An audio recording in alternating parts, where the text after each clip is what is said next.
सत्य की खोज में जब हमारी यात्रा हो, आंतरिक या बाह्य किसी भी उपलब्धियों के लिए हमारी यात्रा हो, किसी भी चीज की प्राप्ति के लिए हमारी यात्रा हो, संतजन कहते हैं बीच में रुक मत जाना।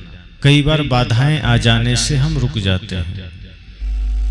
सत्संग से ही हम जुड़े हैं, ध्यान से जुड़े हैं। कई बार ध्यान की बात आती है कि गुरुजन हमें ध्यान सिखाते हैं, तो ध्यान में 2-4 दिन अभ्यास किए, मन शांत नहीं हुआ, ध्यान करना ही छोड़ दिए। हम प्रयास नहीं करते हैं कि ध्यान के अंतिम तह तक हमें जाना है, क्योंकि सफलताएं ऐसे नहीं मिलती है। बिना प्रयास, बिना श्रम के कुछ नहीं होता।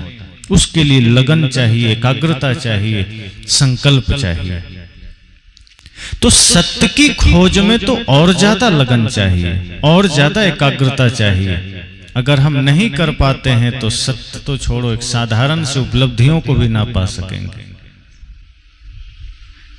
उपनिषद की एक कथा आती है, छांदोग्य उपनिषद, कि सत्य की खोज तक हम कैसे चल सकते हैं। जो रुक गया, समझना कि वो जीवन में रुक गया, वो कुछ पा नहीं सकता। लेकिन जो चलता है वो पाता है।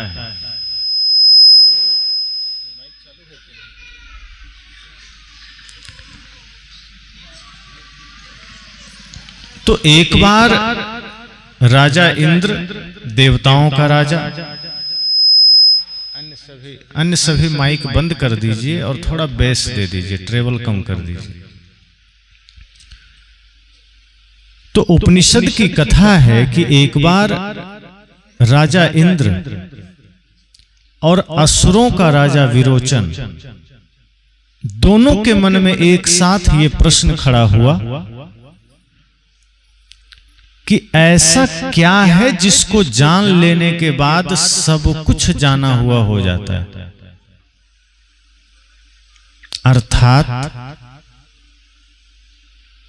ऐसा कुछ है हम जिसको जान ले फिर कुछ जानना शेष नहीं रह जाता है। ऐसा कोई मार्ग है जिस पर चलने के बाद चलना ना हो। ऐसा कुछ है जो खा ले फिर कभी खाना ना हो। प्रश्न खड़ा हुआ तो दोनों व्याकुल हो गए। तो दोनों गए ब्रह्मा जी के पास। ब्रह्मा जी से कहा कि प्रभु, हमारे मन में एक प्रश्न है, ऐसा क्या है जिसको जान लेने के बाद सब कुछ जाना हुआ हो जाता है, फिर कुछ और जानना शेष नहीं रहता। आत्मा की चर्चा हमने सुनी है। आत्मा क्या है? क्या वही है जो हम कह रहे हैं जिसको जानने के बाद कुछ जानना नहीं रहता? हम यह जानना चाहते हैं।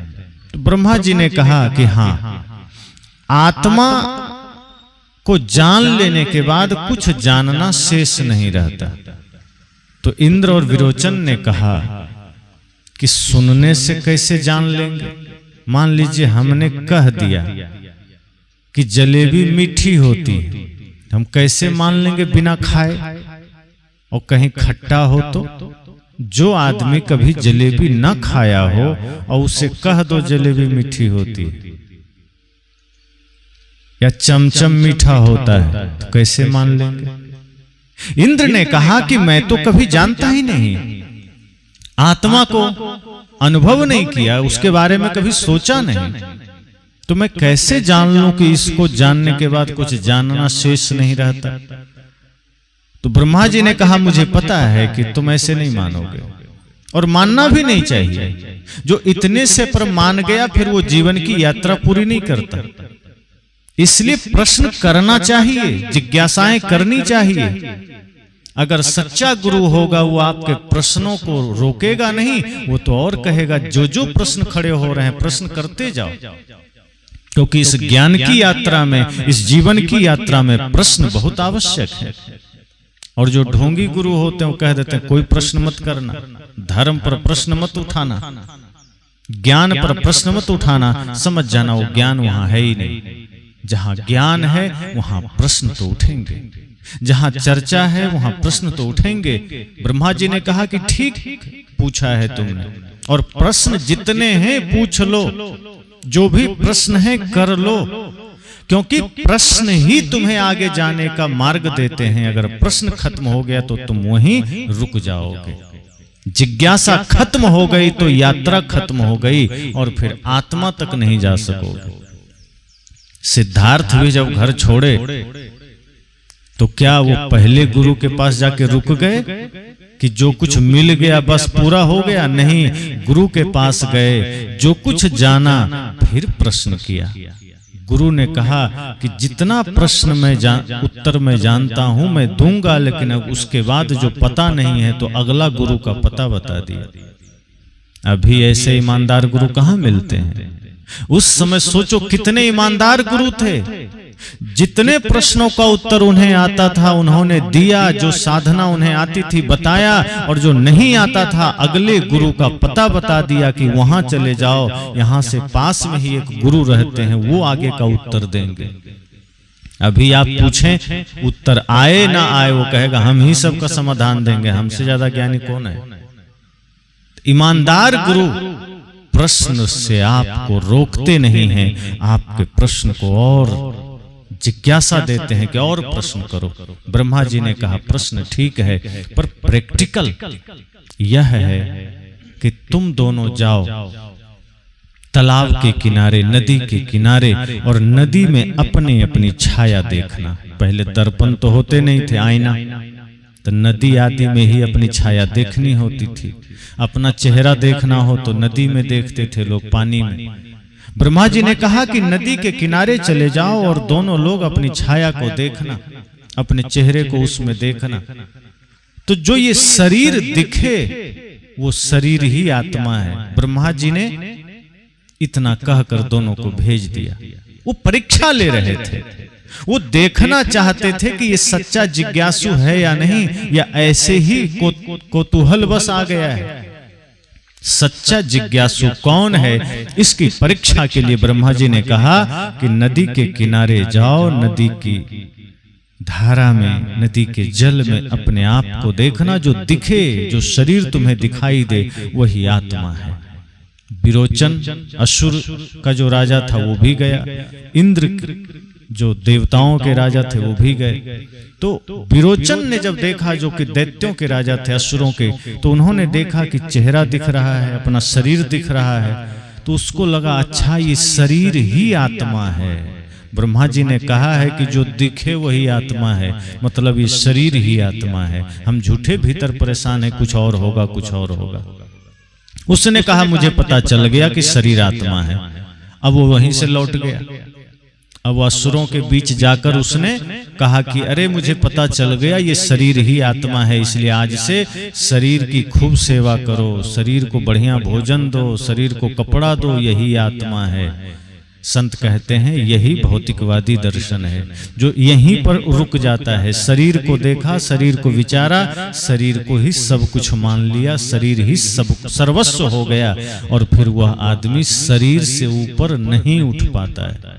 फिर उसका जीना, उसका चलना, उसका सारा कृत्य शरीर को केंद्र में रखकर होता है कि शरीर को ही सजाना है, शरीर के लिए ही घर बनाना है, शरीर के लिए ही कपड़े खरीदने हैं, शरीर के लिए गहने खरीदने हैं, सारी तैयारी शरीर के लिए। पर इंद्र के मन में प्रश्न खड़ा हुआ। इंद्र ने देखा कि चेहरा दिख रहा है, तो क्या ये आत्मा शरीर है? प्रश्न किया अपने आप से। फिर देखता है बाल दिख रहे हैं, बाल सफेद है, तो वो सोचता है क्या आत्मा बूढ़ी हो गई है? फिर देखता है कमर ऐसे झुकाया हुआ हो, वही छाया दिख रही है, तो क्या आत्मा की कमर भी है जो झुकी हुई है? उसके मन में प्रश्न हुआ। उसे लगा कि आत्मा शरीर कैसे हो सकती है, आत्मा बूढ़ा जवान कैसे हो सकती है? अगर आत्मा बूढ़ी है फिर तो ये मर भी जाएगी। पर संत जन तो कहते हैं आत्मा अजर अमर है। वो चला आया, ब्रह्मा जी से कहा गुरुवर क्या ये शरीर आत्मा है। ब्रह्मा जी ने कहा तुमने क्या सोचा?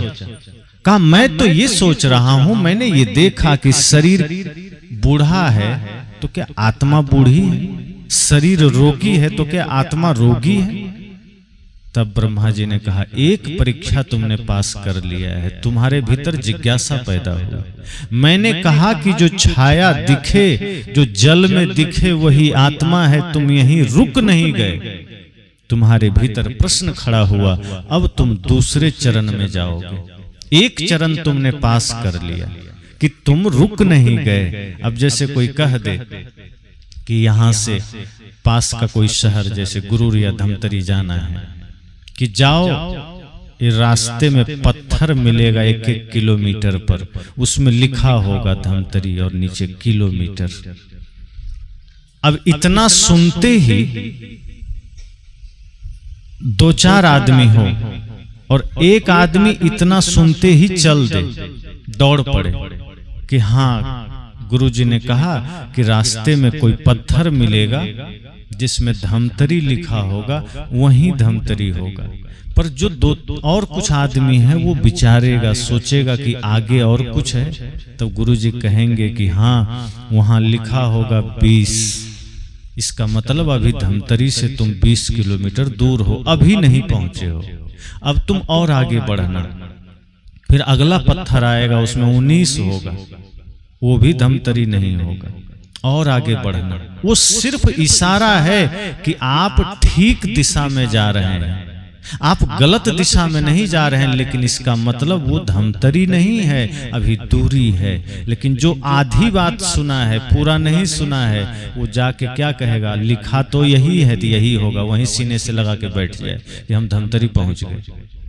तो गुरु क्या कहते हैं, इसका मतलब वो जीवन में कभी आगे नहीं बढ़ पाएगा। जो वहीं सुनकर रुक गया कि हमें मिल गया, लिखा हुआ है, हमने पा लिया, अब वो कभी आगे जा नहीं सकता। पर जो जिज्ञासु है वो कहेगा नहीं, गुरुजी ने कहा है कि जब तक संख्या मिले तब तक समझना अभी धमतरी नहीं पहुंचे हैं। तो 17, 16, 15, 14 ऐसे करते करते जब धमतरी के नीचे 0 शून्य लिखा हो, अर्थात संख्या खत्म हो गई, तब समझना आ गए। इसी तरह सत्य की यात्रा में जब तक शरीर है, संसार है, मन है, वाणी है, इंद्रियां हैं, विचार है, समझना आत्मा से दूर हैं। गुरु कहते हैं जब जाते जाते शरीर भी, शरीर का भाव मिट जाए, संसार का भाव मिट जाए, परिवार का भाव मिट जाए, धन संपदा का भाव मिट जाए, यहाँ तक कि मन, बुद्धि, चित्त, अहंकार, विचार का भी भाव मिट जाए, जब कुछ भी ना बचे, जब लगे कि अब तो कुछ शेष ना बचा, सिर्फ आत्मा, वो आत्मा है, फिर समझो अपने में आ गए। तो ब्रह्मा जी ने कहा कि तुम बिल्कुल सही दिशा में हो और तुमने जिज्ञासा किया है, तुमने खोज की है। अब अगला चरण यह है कि तुम शरीर की अवस्था को तुमने पार कर लिया कि शरीर आत्मा नहीं है। तो अब क्या जानना है कि अब यह है कि जो स्वप्न में दिखाई दे वह आत्मा है, स्वप्न में जो नजर आवे वह आत्मा है। तो इंद्र ने आंखें बंद किया और कुछ देर के लिए वो गहरी नींद में चला गया। वहीं पर स्वप्न देखा कि स्वप्न में तो हम धनी हैं, कभी गरीब हैं, कभी बीमार हैं, कभी मर गए, ये तो स्थिर नहीं है। तो क्या हम स्वप्न में जो कुछ दिख रहा है वो है? जो स्थिर नहीं है, क्षण क्षण में बदल रहा है। स्वप्न में तो कुछ भी हो जाते हैं, कहीं रोड में भिखारी बन जाते हैं। सपना में कोई ठिकाना है कि आदमी क्या बन जाए? अपना गांव छोड़ के किसी दूसरे के गांव में खड़े हैं, अपना घर छोड़ के दूसरे के घर में खड़े हैं। इंद्र ने कहा इतना उथल पुथल है भीतर, स्वप्न में जो हम देख रहे हैं वो आत्मा कैसे हो सकता है? ब्रह्मा जी ने कहा कि हाँ, फिर तुमने प्रश्न किया, इसका मतलब है कि तुमने इस चरण को भी पार कर लिया।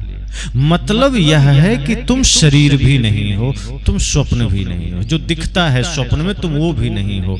अब चलो नींद, अब स्वप्न को भी तुमने पार कर लिया, अब तुमने शरीर को भी पार कर लिया, अब नींद को देखो कि सिर्फ नींद हो, स्वप्न ना हो। स्वप्न तो तब आता है जब आधी नींद होती है, अधूरी नींद। ब्रह्मा जी ने कहा अब तुम सिर्फ गहरी नींद को देखो, जो गहरी नींद में है वही आत्मा है। इंद्र ने कहा प्रभु, गहरी नींद में तो कुछ पता ही नहीं चलता है, न शरीर का पता है, न मन का पता है, न विचार का पता है, कुछ भी पता नहीं है। तो क्या आत्मा शून्य है? क्या आत्मा कुछ भी नहीं है? तब ब्रह्मा जी ने कहा कि हाँ, अब तुम योग्य हो गए हो, अब तुम उस सत्य को जान सकते हो। इंद्र ने कहा मुझे इतना बता दीजिए कि आत्मा क्या है, कैसे देखें, कैसे जाने। तब ब्रह्मा जी ने कहा कि तुमने पहले शरीर को देखा, शरीर की अवस्थाओं को देखा, फिर तुमने स्वप्न को देखा, फिर तुमने नींद को देखा। इन तीनों को जो देखा वो आत्मा है। न स्वप्न आत्मा है, न शरीर आत्मा है, न नींद आत्मा है, बल्कि इन तीनों अवस्थाओं को देखने वाला आत्मा है।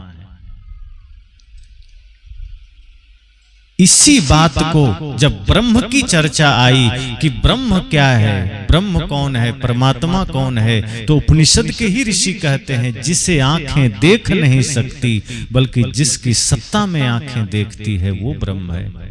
जिसे कान सुन नहीं सकते बल्कि जिसकी सत्ता में कान सुनते हैं उसे तू ब्रह्म जान। यही बात इंद्र को ब्रह्मा जी समझा रहे हैं कि देखो, तुम जिसे देख रहे हो, तुम जिन जिन चीजों को जान रहे हो, कभी सोचा है कि इन चीजों को देख कौन रहा है? अगर ये संसार को हम देख रहे हैं तो संसार को देखने वाला कौन है? शरीर देखता है क्या? आंख देखती है? अगर आंख देखती तो प्राण निकलने के बाद भी आंख देख सकती थी। पर जब कोई मुर्दा हो जाता है तो क्या कहते हैं, कभी ये देख नहीं सकता है, ये सुन नहीं सकता है, ये चल नहीं सकता है, ये बोल नहीं सकता है। मतलब शरीर है, शरीर में आंखें भी है, कान भी है, मुख भी है, हाथ भी है, पैर भी है, पर उसमें से प्राण आत्मा निकल गई तो आंख है लेकिन कुछ देख नहीं सकते। कोई मर जाए तो क्या कहते हैं कि मर गया। अब कोई रो रहा है उसको देखकर तो लोग क्या कहते हैं कि अब वो देख सकता है, अब वो सुन सकता है। मतलब कोई तो भीतर था जो निकल गया उसके अंदर से, जो देखता था, जो सुनता था। इस कान के द्वारा कौन भीतर से सुन रहा था? इन आंखों के द्वारा कौन भीतर से देख रहा था? जैसे घर में आप हैं तो खिड़की से कौन देखता है? आप देखते हैं। खिड़की खुद देखती है, घर खुद देखता है, आप देखते हैं। दरवाजे से आप निकलते हैं, कमरे में आप रहते हैं। ब्रह्मा जी ने कहा ये शरीर को भी तुम जो देख रहे हो तो यह देखो कि शरीर को नहीं, इस शरीर को देखने वाला कौन है? इस नींद को देखने वाला कौन है? स्वप्न देखने वाला कौन है? और बल्कि बात तो यहां तक ब्रह्मा जी ने कहा कि जब तुम मूर्छा में चले जाते हो, बेहोशी में, तब भी कोई है जो जागा हुआ रहता है। जैसे आदमी बेहोश हो गया और जब होश में आता है तो कहता है नहीं कि पता नहीं हम कैसे मूर्छित हो गए। तो ये कौन कह रहा है? इसका मतलब जो कह रहा है उसको पता है कि हम मूर्छित हो गए थे।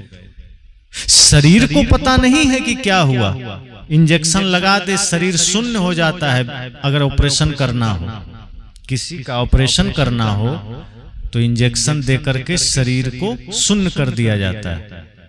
तो यहाँ चाकू भी लगा दे तो शरीर को पता नहीं चलता है। लेकिन होश आने के बाद आत्मा क्या कहती है कि हम बेहोश कैसे हो गए, मतलब बेहोशी को भी जानने वाला, नींद को भी जानने वाला, शरीर को भी जानने वाला, मन को भी जानने वाला। ब्रह्मा जी ने कहा जो इन सब को जानने वाला है वह तू है, तुम वही हो इंद्र। अर्थात ये आत्मा को जो जान लेता है, मैं कौन हूं यह जो जान लेता है, फिर उसको इस धरती पर कुछ और जानना शेष नहीं रहता है। आप धरती के बारे में जान लो, आप शरीर के बारे में जान लो, मकान दुकान के बारे में, खेत के बारे में, सूरज के बारे में, चंद्रमा के बारे में, लेकिन तब भी जानकारी अधूरी है, पूरी नहीं है, क्योंकि बाहर अनंत है। क्या क्या जानेंगे और क्या मिलेगा? ब्रह्मा जी ने कहा, उपनिषद के ऋषि कहते हैं कि जो खुद को जान लेता है, आत्मा को जान लेता है, समझो वो सब जान लिया। लेकिन इंद्र इतना रास्ता कैसे तय किए? अगर वो पहले ही प्रश्न पर रुक जाते कि हाँ शरीर को हमने देखा तो ठीक है, शरीर ही आत्मा है, तो आगे बढ़ पाते। सदगुरु कहते हैं जब आप भी गुरु की शरण में जाइए तो अगर भक्ति से संबंधित, प्रेम से संबंधित, मन से संबंधित, अपने विचारों से संबंधित, ध्यान से संबंधित कोई भी शंका हो, जरूर गुरु से पूछिए।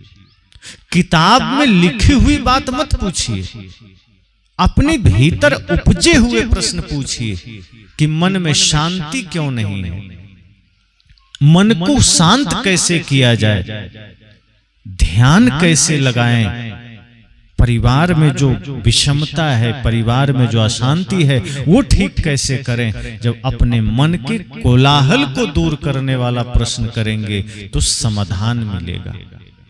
इंद्र ने यह नहीं पूछा ब्रह्मा जी से कि हे प्रभु यह बताएं कि वेद में ये मंत्र क्यों लिखा है, कि उस ऋषि ने ऐसा क्यों लिखा, दूसरे ने क्या लिखा, वो इंद्र को लेना देना नहीं था। इंद्र यह जानना चाहते हैं कि मैं कौन हूं। इंद्र यह जानना चाहते हैं कि वह ज्ञान कौन सा है जिसको जान लो तो सब जाना हुआ हो जाता है। आज तो बहुत लोग प्रश्न भी करते हैं, तो महाराज जी बताइए पुराण में ऐसा क्यों लिखा है, तो रामायण में ऐसा क्यों लिखा है। अब रामायण में ऐसा क्यों लिखा है, इसका उत्तर या तो वाल्मीकि जी देंगे या तुलसी जी देंगे, लिखे तो वही है। कुरान पुराण में कुछ लिखा है, उसका उत्तर तो वही देंगे। हाँ, कुछ तत्व चिंतन है कि उसमें बात ऐसी आई है, इस पर आपका क्या मंतव्य है, यह पूछा जा सकता है। अगर हम शास्त्र पढ़ते हैं, ग्रंथ पढ़ते हैं, ग्रंथ पढ़ करके ध्यान के संबंध में, मनोविकार के संबंध में, आचरण के संबंध में अगर कोई सवाल है, ईश्वर के संबंध में, तो हम जिज्ञासा कर सकते हैं कि इसमें इस तरह से बताया गया है, हम इसको किस तरह से माने, सत्य क्या है। तो एक स्वाभाविक रूप से तत्व चिंतन होगा। लेकिन सार्थक प्रश्न वह है जो अपने ही हृदय में, अपने ही मन में पैदा हो। उधार प्रश्न भी नहीं पूछना है कि किसी ने पूछा था चलो वही प्रश्न हम भी पूछ लिए। गुरुजी ने कहा है प्रश्न पूछने, तो पड़ोस में एक आदमी ने पूछा था पिछले साल, चलो हम भी वही पूछ लें। तो उस उधार के प्रश्न का उत्तर आपके काम का तो नहीं होगा, आपके काम का वह उत्तर होगा जो आपके हृदय से उपजा है। तो उपनिषद हमें अपनी ओर लौटने की शिक्षा देते हैं। वे कहते हैं दुख ही इसलिए है जगत में कि हम बाहर भाग रहे हैं, हम दूसरों के बारे में जानना चाहते हैं। दुख का कारण यही है कि अपने बारे में नहीं जानना चाहते हैं, मैं कौन हूं यह नहीं जानना चाहते हैं। पड़ोसी को जानने की इच्छा है, दूसरे को जानने की इच्छा है, पड़ोसी ने घर कैसे बनाया, टीवी कैसे खरीदा, मोबाइल कैसे खरीदा, खेत कितना खरीदा, कहां कहां घर बनाया, उसका बेटा क्या करता है, कहां पढ़ता है, पड़ोसी ने कैसा कैसा कपड़ा खरीदा, कैसा कैसा गहना खरीदा, हम यह जानने में जिज्ञासा रखते हैं। सदगुरु संत कहते हैं नहीं, ये व्यर्थ के सवाल हैं, ये जीवन को खोने वाला सवाल है। सवाल करना है तो यह जानिए, यह पूछिए कि मैं कौन हूं, इस धरती पर मैं क्यों आया, यह मानव देह हमें क्यों मिला। क्या मानव देह मिलना साधारण बात है? मनुष्य शरीर का मिलना साधारण बात है, लेकिन हम साधारण तरीके से जी रहे हैं। मनुष्य जीवन का मिलना साधारण नहीं होता। अनंत जीव इस धरती पर हैं, मनुष्य को छोड़कर। मनुष्य तो 7 अरब से कुछ ज्यादा है, पर जीव कितने होंगे कोई गिनती नहीं है।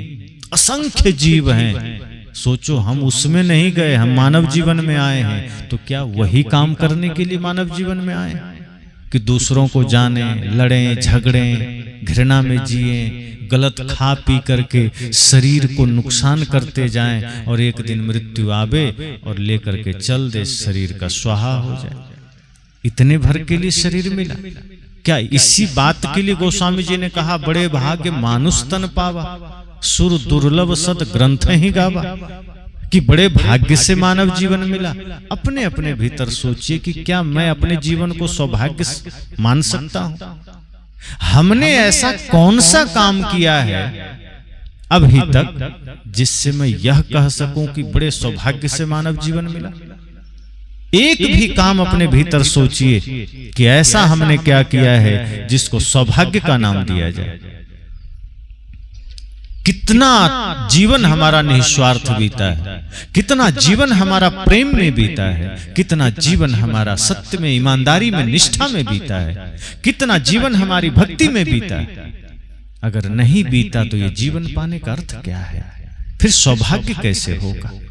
फिर तो तुलसीदास जी की बात झूठी हो जाएगी। बड़े भाग्य मानुष तन पावा, मनुष्य का जीवन मिला है, सौभाग्य नहीं है, ये दुर्भाग्य है, क्योंकि हम कुछ कर नहीं रहे। सौभाग्य बनाना पड़ता है, मिलना ही सौभाग्य नहीं है। मिल गया क्या सौभाग्य है? मिल तो गया बहुतों को। कोई चोरी कर रहा है, कोई लड़ाई कर रहा है, कोई हिंसा कर रहा है, कोई मुर्गी खा रहा है, कोई बकरी खा रहा है, कोई गुटखा खा रहा है, कोई दारू पी रहा है, इसको सौभाग्य कहेंगे? कोई भाई का हक छीन रहा है, कोई माँ बाप को गाली दे रहा है, कोई देश के साथ गद्दारी कर रहा है, कोई पड़ोसी के साथ धोखा कर रहा है, कोई दुकान पर बैठ करके मिलावटबाजी कर रहा है, कोई मुनाफाखोरी कर रहा है, कोई नेता बन के जनता को लूट रहा है, इसको सौभाग्य कहेंगे? फिर दुर्भाग्य क्या है? फिर कलंक क्या है? इसको ना सौभाग्य कह सकते हैं, ना पुण्य कह सकते हैं। सौभाग्य तब होता है जीवन का, मनुष्य जीवन का, जब यह जीवन प्रेम में बीते, जब यह जीवन ईमानदारी में बीते, जब यह जीवन करुणा के साथ बीते। जरा विचारिए कि 24 घंटे में हमारा जीवन कितना समय करुणा में बीतता है। क्रोध कब कब आता है, किसी के प्रति ईर्ष्या कब कब जगती है। अपने भीतर जरा विचार करिए ना, दूसरे को नहीं देखना है। ब्रह्मा जी कह रहे हैं कि अपने को देखो। इंद्र तो समझ गए, हमें समझना है। जो उपनिषद के ऋषि कहना चाहते हैं कि अपनी ओर देखिए कि मेरा मन 24 घंटे में क्या क्या करता है। आप एक बार सोचकर देखिए तो सही, आपको पता चलेगा। इतना खुराफात तो कोई नहीं करता। गुरुदेव सदगुरु श्री अभिलाष साहब जी कहा करते थे कि 24 घंटे में जो भी ख्याल, जो भी विचार मन में उठते हैं, उसे नोट करना शुरू करो। कुछ भी उठे, और 24 घंटे के बाद गारंटी के साथ है कि आप किसी को दिखा नहीं पाएंगे। मतलब क्यों? क्योंकि इतने बुरे बुरे ख्याल उठेंगे मन में कि आप लिख तो लेंगे, दूसरे को पढ़ा नहीं पाएंगे। तो सोचिए, सौभाग्य है कि दुर्भाग्य? दुर्भाग्य है।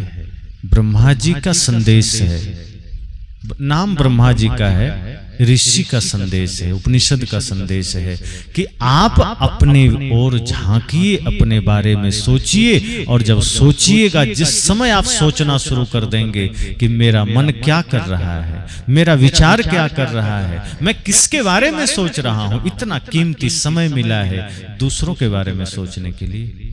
इतना सौभाग्य का मानव जीवन मिला है, इसको दुर्भाग्य में बदलने के लिए। इतना महत्वपूर्ण क्षण और श्वासें मिली है, क्या इसको व्यर्थ में गंवा देंगे? क्या पाया, क्या ग्रहण किया जीवन में? इसलिए ऋषि कहते हैं अपनी ओर लौटिए। जो मैं कौन हूं यह जान लिया, उसको फिर कुछ जानने की जरूरत ही नहीं। दूसरे को जान के कुछ मिलेगा नहीं। दूसरे के बारे में कितना भी लेखा जोखा ले लीजिए, क्या मिलेगा? जैसे आप किसान हैं, आपने खेत में अभी कोई चना बो दिए होंगे, कहीं कहीं गेहूं बोया गया है, कहीं कोई गन्ना लगाए होंगे, कुछ भी आपने लगाया, और अगर कोई व्यक्ति नहीं लगाया, पड़ोस में कोई नहीं लगाया, या आप ही नहीं लगाए और पड़ोस के खेत में लगा है, अब आप अपने खेत में बैठ जाएं कि वाह पड़ोसी का फसल कितना बढ़िया है, पड़ोसी का धान कितना बढ़िया है, अरे ये चना भी लगा लिया, अरहर भी लगाया है। दिन भर आप यही बैठकर माला जपते रहे और आपके खेत में आपने कुछ नहीं लगाया, तो आपको क्या मिलेगा? उसको तो मिल जाएगा क्योंकि उसने लगाया है, और आप सिर्फ माला जप रहे हैं कि पड़ोसी ने ये लगाया, पड़ोसी ने वो लगाया। पड़ोसी का हिसाब आप कर तो लिए।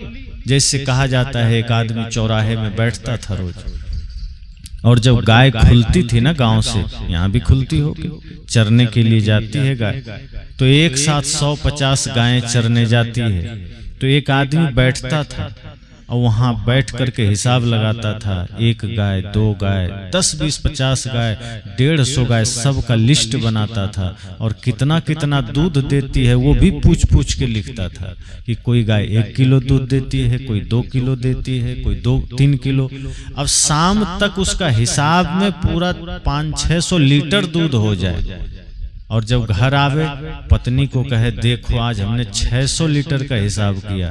कहा तुम्हारे पास कई लीटर है? कहा मेरे पास तो 1 ग्राम नहीं है। कहा दिन भर बर्बाद करने से क्या मिला? अगर 1 पाव 1 ग्राम भी तुमको मिल जाए तब बात समझ में आती है। दिन भर तुमने दूसरे की गायों को गिना है, बछड़ों को गिना है, वहां बैठकर समय बर्बाद किया, कापी बर्बाद किया, 600 लीटर दूध का तुमने हिसाब किया, तुमको मिला कितना? कुछ नहीं। तो क्या मतलब हुआ? कुछ मत गिनो, अगर थोड़ा सा भी अपने लिए करो तो वो काम का है। हम बैठे हैं दूसरे की फसल की चर्चा कर रहे हैं, दूसरे के घर की चर्चा कर रहे हैं, दूसरे के मन की चर्चा कर रहे हैं। उसका मन ठीक नहीं, वो आदमी ठीक नहीं, उसका विचार ठीक नहीं, पड़ोसी की बुद्धि ठीक नहीं है, उसका लड़का उदंड है, उसकी बेटी ठीक नहीं है, उसकी पत्नी ठीक नहीं है, उसका सास ठीक नहीं है। क्या मतलब है इतना सोचने से? कभी तो अपनी ओर देखो कि मेरा मन ठीक नहीं, हम क्यों देख रहे हैं? ऋषि कहते हैं अपनी ओर लौटो। संसार देखोगे तो जैसा सोचोगे संसार तो वैसा ही दिखेगा। गलत सोचना शुरू कर दीजिए, संसार गलत दिखाई देने लगेगा। लेकिन आप बढ़िया सोचना शुरू कर दीजिए, संसार बढ़िया नजर आएगा। सच्चाई तो यह है कि हम अपनी ओर देखेंगे तो लाभ होगा, दूसरे को देखेंगे तो नुकसान होगा। समय तो जाएगा ही, समय तो फिर लौट के आ नहीं सकता। गए तो बहुरे नहीं, कुशल कहे को आओ। जो समय हमें मिला है, एक श्वास चली गई तो वो लौट के आएगी। एक दिन निकल गया, वो दिन लौट कर आएगा? नहीं आएगा। फिर दूसरे के बारे में क्यों सोचना? दूसरे क्या कर रहे हैं, दूसरे चोर है कि महात्मा है, क्यों सोचना? सोचना है तो अच्छे को देखकर सोचिए। अगर कोई धर्मात्मा है पड़ोस में, गांव में, आसपास में, कोई सज्जन पुरुष हैं, कोई देवी हैं, देवता स्वरूप हैं, आप उन्हें देखिए, उनको सोचिए कि कितना बढ़िया जीवन है इनका। कोई क्लेश नहीं है, कोई छल नहीं, कोई कपट नहीं, किसी से ईर्ष्या नहीं, किसी से विवाद नहीं। काश ऐसा जीवन हमारा हो जाए। कितना आनंद है उनके जीवन में। अगर देखना है तो ऐसे को देखो, उनको देखकर अपने जीवन में प्रेरणा लीजिए कि हमें भी अपने मन को निर्मल रखना है और हमें अपने को जानना है। क्योंकि जब हम अपने को जानेंगे, आत्मा को जानेंगे, तो क्या होगा, फिर किसी को जानने की जरूरत नहीं है। एक प्रश्न और उठता है, आत्मा को जान लेंगे तो क्या सुखी हो जाएंगे? तो ऋषि कहते हैं कि हाँ, क्योंकि दुख आत्मा से बाहर भटकने में है। संसार को देख रहे हो, शरीर को देख रहे हो, मन को देख रहे हो, अपने से अलग जहां जहां मन अटकेगा दुख वही है। अगर धन में अटका तो दुख का कारण बनेगा, पद में अटका तो दुख का कारण बनेगा कि पद न चला जाए, धन न चला जाए, घर न टूट जाए। बेटे में अटका, पत्नी में अटका, कहीं ये छूट न जाए। शरीर में अटका तो कहीं शरीर जर्जर न हो जाए। पर जब सब तरफ से मन लौट कर अपने में आ जाता है, तब जीव विश्राम पा जाता है। जब अपनी ओर लौट आएगा, कहीं किसी के लिए ना शोक, ना मोह, ना हर्ष, ना विषाद, तो दुख ही खत्म हो जाएगा। अब जरा सोचिए, शरीर में दो तत्व है, एक शरीर जो जड़ है, आत्मा जो चेतन है। तो दुख का कारण जड़ है, चेतन नहीं है। जब हम जड़ को अपना स्वरूप मान लेते हैं, शरीर को अपना स्वरूप मान लेते हैं कि मैं तो शरीर हूं, तो शरीर तो संसार में मिला हुआ है और शरीर बदल रहा है प्रति क्षण। शरीर का रूप बदल रहा है। बचपना थी, किशोरावस्था आई, जवानी आई, बुढ़ापा आ गई। अब जब बचपन में थे, बाल काले थे, चेहरे एकदम खिले खिले थे, दांत बढ़िया थे।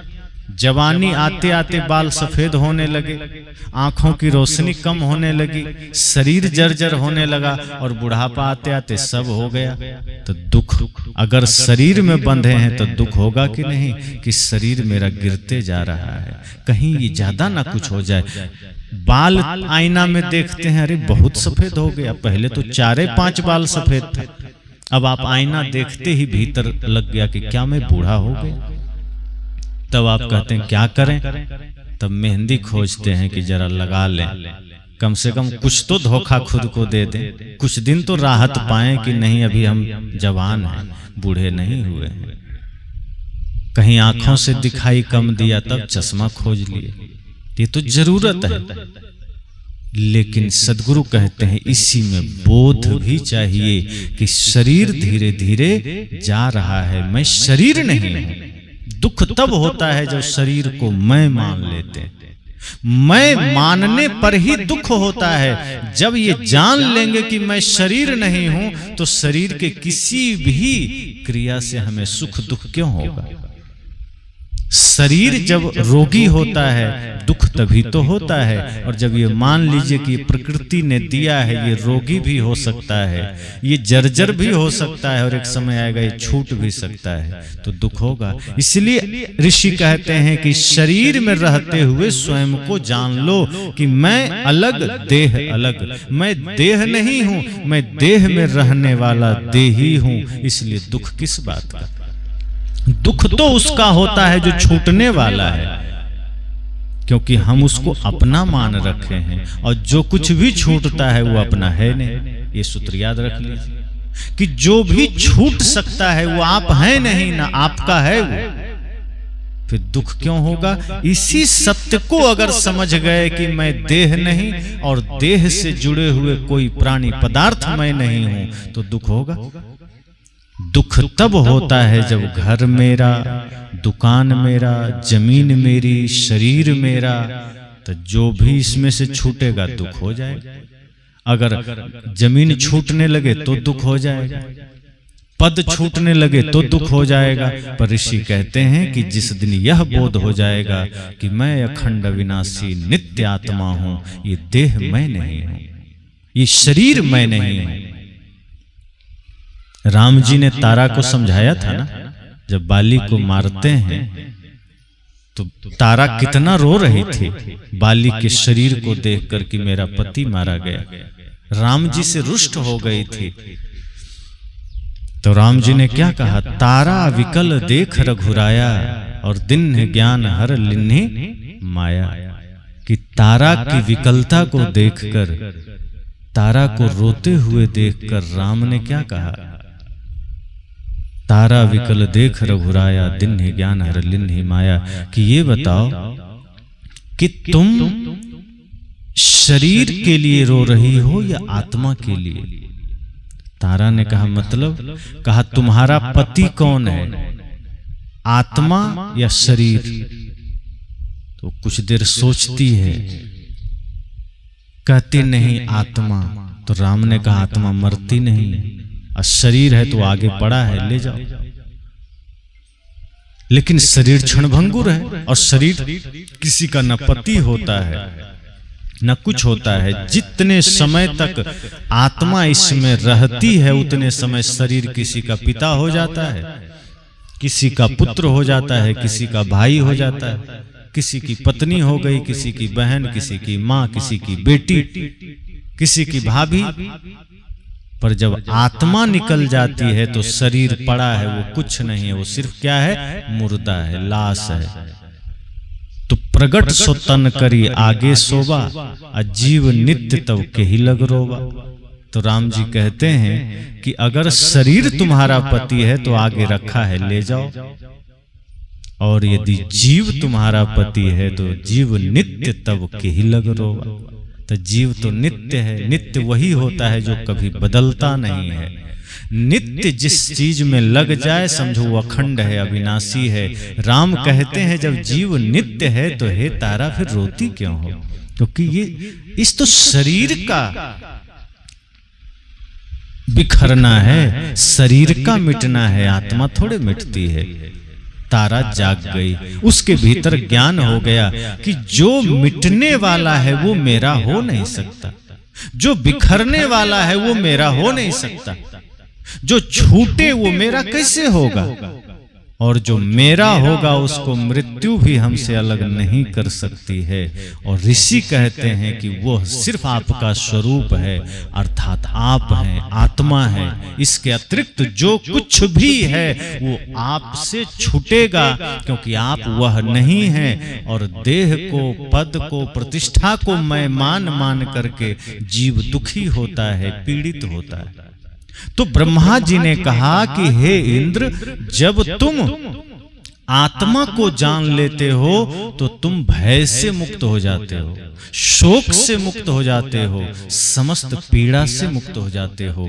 क्योंकि शोक, भय, पीड़ा सब शरीर के कारण जन्म लेते हैं। और जिस दिन तुम यह जान लेते हो कि मैं शरीर हूं ही नहीं, तो दुख मिट गया, पीड़ा मिट गई। जब कोई गुजरता है अपना तो हम किस लिए रोते हैं कि शरीर छूट रहा है। और जब यही सत्य हमें पता चल जाए कि शरीर न उनका था न मेरा था, जो है उनका, जो है मेरा, वो छूट नहीं सकता, तो रोना बंद। रोया ही इसलिए जाता है कि हमने क्षणभंगुर चीजों को अपना माना है। उपनिषद यही ज्ञान दे रहे हैं कि इस जगत को अपना मत मान लेना, वरना दुख से मुक्ति कभी नहीं मिलेगी। शरीर को अपना मत मान लेना। अंग्रेजी में कहते हैं ना कि this body is my house, it is not I. यह शरीर मेरा घर मात्र है, मैं यह नहीं हूं। घर और आत्मा को एक में मत मिला दीजिए। जब इस तरह से जिज्ञासा पैदा होगी अपने को जानने की, दुख मिटेगा। और रुक नहीं जाना है कि किसी ने कह दिया कि मैं आत्मा हूं तो मान लिए मैं आत्मा हूं। कैसे पता चलेगा मैं आत्मा हूं? मान लीजिए कि ऋषि ने कह दिया कि अजराहम अमराहम अखंडम अनूपम, तो कैसे जानेंगे कि मैं आत्मा हूं? ये बोध का प्रमाण क्या है? जैसे ये माइक है तो हम माइक का गुण जानते हैं कि माइक जब एम्पलीफायर से लगा होगा और जब इसमें बोला जाएगा तो चारों तरफ आवाज जाएगी। इसका प्रमाण है। हम बोल रहे हैं, आपको सुनाई दे रहा है, तो सिद्ध हो गया कि माइक है। ये कैमरा है, मोबाइल है, तो इसका क्या प्रमाण है कि मोबाइल से बात भी होती है और फोटो भी लिया जाता है। तो ये दोनों गुण इसमें है। पर मैं आत्मा हूं यह कहने के बाद क्या प्रमाण है कि मैं आत्मा हूं? कैसे पता चलेगा? मैं शरीर हूं इसका तो पता चल रहा है कि शरीर के हर एक परिवर्तन में हम दुखी सुखी हो रहे हैं। शरीर बीमार हुआ तो दुखी हुए, शरीर स्वस्थ है तो सुखी हुए। धन कुछ चला गया तो दुखी हुए, धन आ गया तो सुखी हो गए। धूप में है तो शरीर ने हमको इशारा किया कि छाया में चलो, छाया में ठंडी लगी तो शरीर ने इशारा किया धूप में चलो। पर आत्मा का क्या स्वरूप है? तब ऋषि कहते हैं कि आत्मा का स्वरूप यह है कि जिस दिन तुम्हें यह मैं का बोध हो गया, आत्मा का बोध हो गया, तो क्या घटित होगा, क्या परिवर्तित होगा और क्या ऐसा कुछ होगा कि आप जान लोगे कि मैं आत्मा हूं? कहा उसी क्षण मन, चित्त, बुद्धि, अहंकार सहित यह शरीर से आपका नाता खत्म हो जाएगा। फिर मन वह नहीं करेगा जो आज तक कर रहा है, फिर शरीर का सुख दुख आपको प्रभावित नहीं करेगा, फिर शरीर में आकर्षण नहीं रह जाएगा, फिर मन में क्रोध नहीं रह जाएगा। जिस दिन मैं कौन हूं जान लिया, क्रोध मिट जाएगा, भय मिट जाएगा। ये प्रमाण है शरीर का। शरीर के प्रति आकर्षण मिट जाएगा, रूप के प्रति आकर्षण मिट जाएगा, धन के प्रति आकर्षण मिट जाएगा। यही प्रमाण है कि अगर पता चल गया कि मैं देह नहीं हूं, मैं आत्मा हूं, तो यह सिर्फ शब्दों में नहीं, सही अर्थों में अनुभव में जब आ जाएगा, अनुभूति में आ जाएगा और यह जान लेंगे कि जिस प्रकार शरीर में रहते हुए मैं शरीर नहीं हूं, तो शरीर का कोई भी सुख दुख आपको फिर दुखी नहीं करेगा, आपको प्रभावित नहीं करेगा। जैसे किराए के घर में रहते हैं तो जब तक रहते हैं झाड़ू भी लगाते हैं, पोछा भी लगाते हैं और चल देते हैं, तब कोई लेना देना है उस घर से। अगर महीनों भर में कोई झाड़ू न लगाया होगा तो आपको चिंता होगी कि मेरा घर वहां है, झाड़ू न लगा होगा, पोछा नहीं लगा होगा, कौन सोचेंगे? किराए का है, आप जब तक थे तब तक झाड़ू भी लगा रहे थे, पोछा भी लगा रहे थे, और जब छोड़ के आ गए तो कोई चिंता नहीं, पपड़ी भी उखड़ जाए, दीवार गिर जाए, आप क्यों सोचेंगे? क्यों? क्योंकि उसमें आपको आसक्ति नहीं है। ऋषि कहते हैं जब शरीर के प्रति आसक्ति खत्म हो जाए, जब संसार के प्रति आसक्ति खत्म हो जाए, धन पद के प्रति, रिश्ते नातों के प्रति आसक्ति खत्म हो जाए, मन अनासक्त हो जाए, तो समझ जाना कि तुमने स्वयं को जान लिया है। बिना स्वयं को जाने अनासक्त अवस्था आती ही नहीं है, कोई उपाय नहीं है। अनासक्ति तभी आती है शरीर में रहते हुए शरीर से निर्मोह हो जाना। यह अवस्था तभी आती है जब हम अपने को जान लेते हैं। जब तक हम दोनों को एक में मिला के देख रहे हैं, तब तक अनासक्त कैसे हो जाएंगे? अनासक्त किससे हो जाएंगे? मान लीजिए आप अकेले कहीं बैठे हैं और हम कहें कि आप बात करिए अपने पड़ोस वाले से, तो आप किससे बात करेंगे? कोई है बगल में? कोई नहीं है, तो आप बात ही नहीं कर सकते हैं। हम कहें उसको छोड़ दीजिए, तो किसको छोड़ देंगे? कोई है बगल में?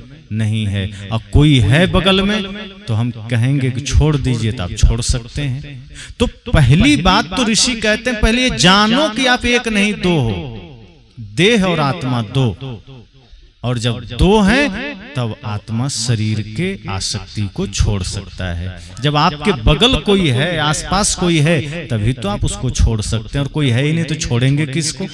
तो सर्वप्रथम तो यह जानना है कि मैं देह नहीं, मैं आत्मा, देह मेरा घर, हमें इसी की आसक्ति को छोड़ना है, कर्तव्य को नहीं छोड़ना है, अपनी जिम्मेदारी को नहीं छोड़ना है। ऋषि यह नहीं कहते हैं कि तुम झाड़ू लगाना घर में बंद कर दो, शरीर को नहलाना धुलाना बंद कर दो, इसको कपड़े पहनाना बंद कर दो, भोजन देना बंद कर दो। नहीं, सारे कर्म करो, बिल्कुल शांति से करो, अच्छे से करो, लेकिन उस कर्म में लिप्त मत हो जाओ। कर्ता भाव हटा दो कि मैंने किया, मैंने किया, मैं ही करता नहीं।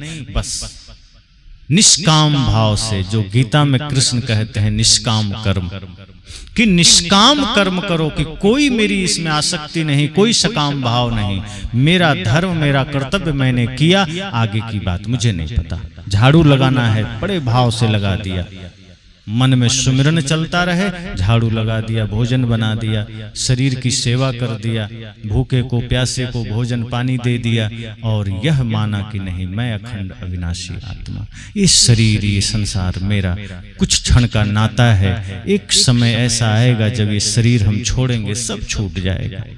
तो जो छूटने ही वाला है भीतर से पहले ही उसको छोड़े रहिए, दुख नहीं होगा। तो इस तरह ऋषि समझाते हैं, और ये एक बार में भी नहीं होगा। ऐसा भी नहीं है कि एक बार में हो जाएगा कि आज सुने और घर जाते हम देह नहीं आत्मा है।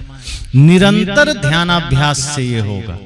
जब निरंतर ध्यान में उतरेंगे, इसलिए संतजन कहते हैं कि जितने भी नर नारी ग्रस्त विरक्त हैं सबको प्रतिदिन ध्यान अभ्यास करना चाहिए। अगर आज के समय में सुखी जीना है, मजबूत होकर जीना है, आत्मबल जागृत करना है, और कितनी भी प्रतिकूलता में अधीर नहीं होना है, शांति बनी रहे, तो ध्यान में उतरना शुरू कर दीजिए, क्योंकि ध्यान ही आपको अपने से जोड़ेगा। ध्यान से ही आप आत्मा को जानेंगे, ध्यान से ही आप शरीर संसार की नश्वरता को जानेंगे। इसीलिए हम सबको यह प्रयास करना है कि हम भी रुके नहीं। अगर मन में कोई प्रश्न है, गुरु से जरूर करिए। प्रश्न जब धीरे धीरे, और भीतर के प्रश्न, जो मन में कोई प्रश्न उठा कि ध्यान के मार्ग में कहीं कोई प्रश्न आ गए, मैं शरीर और जगत से जुड़ा कोई प्रश्न मन में आ गया, तो प्रश्न गुरुदेव से करिए। और जब धीरे धीरे सारे प्रश्न गिर जाएं, मन प्रश्न से खाली हो जाए, तब आप पाएंगे कि अब धीरे धीरे मैं कौन हूं के निकट हो गए। एक समय ऐसा आएगा जब आप वही हैं जो ऋषि कहते हैं अहं ब्रह्मास्मि, मैं ब्रह्म हूं। जब लोगों ने कहा कि हे ऋषि आप कौन हैं, तब उन्होंने क्या कहा, मैं देह हूं। उन्होंने कहा कि मैं नाम हूं। अभी आपसे पूछें आप कौन है, तो नाम ही तो बताएंगे। हम भी वही बताएंगे। अभी व्यवहार काल में तो हमसे भी पूछेंगे आपका नाम क्या है, आप कौन है, कहां से आए, तो वही बताएंगे। लेकिन जब ज्ञान की अवस्था में हम उतरेंगे, समझ से भीतर लौटेंगे, तो ऋषि ने यह नहीं कहा कि मैं ऋषि हूं, मैं त्यागी हूं, मैं बैरागी हूं। उन्होंने नहीं कहा मैं देह हूं। क्या कहा, अहं ब्रह्मास्मि, मैं ब्रह्म हूं। तो आप में से लोगों ने उनसे पूछा कि प्रभु तो हम सब कौन हैं? तब ऋषि क्या कहते हैं, तत्त्वमसि, तत्त्वम असि, तुम भी वही हो जो मैं हूं। मतलब अगर यह प्रक्रिया आप भी अपने जीवन में धारण कर लें, ध्यान की प्रक्रिया, तो ध्यान आपको ब्रह्म बना सकता है, आपको परमात्मा बना सकता है। और बनाना नहीं है, बस जागृत होना है। वो है आत्मा में, वो पहले से निहित है। आत्मा में परमात्मा की संभावना है। करना क्या है, सिर्फ आत्मा जो शरीर मन संसार का जो कचड़ा पर्दा के रूप में डाल रखा है, ध्यान के द्वारा उसी शरीर की आसक्ति का पर्दा, मन की अविद्या का पर्दा, संसार के मोह ममता का पर्दा हटाओ, आत्मा परमात्मा के रूप में प्रकाशित हो जाएगा। फिर कहीं भागने की जरूरत नहीं है। जहां है वही घर आपका तपोभूमि बन जाएगा। आप अपने जीवन में संतुष्ट हो जाएंगे, संतोष हृदय में आ जाएगा, सुख आ जाएगा। इसी को ऋषि कहते हैं कि मैं कौन हूं, आत्मा क्या है, यह जान लेने के बाद, अपने को जान लेने के बाद कुछ जानना नहीं बचता। अपने को जान लेने के बाद कोई दुख नहीं बचता। अपने को जान लेने के बाद कोई अशांति, कोई पीड़ा नहीं बचती, कोई अभाव नहीं बचता। यही श्रेष्ठ ज्ञान है।